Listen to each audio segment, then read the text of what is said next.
The New Mexico 30-day legislative session starts today in Santa Fe. Lawmakers convene at noon, followed by Governor Michelle Lujan Grisham's final State of the State address.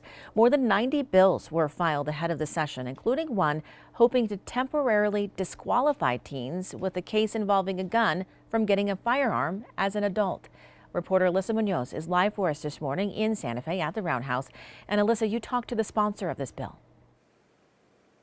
Good morning, Royal. That's right. Representative Kathleen Cates is the sponsor of that bill, and she says it's important because it provides accountability.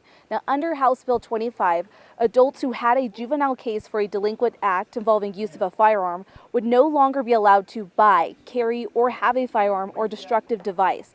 Now, this would apply if that juvenile disposition was within the last 10 years. It would not apply if the person was pardoned.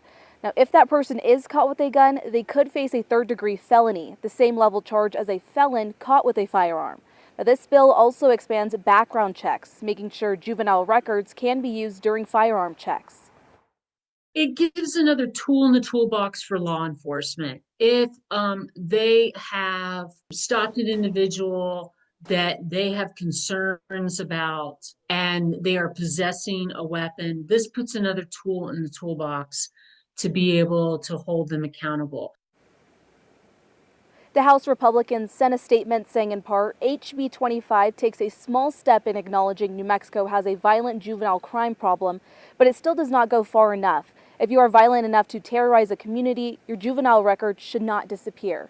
Now, if this bill is passed, it would go into effect July 1st of this year. Reporting live in Santa Fe, I'm Alyssa Munoz, KBT Action 7 News.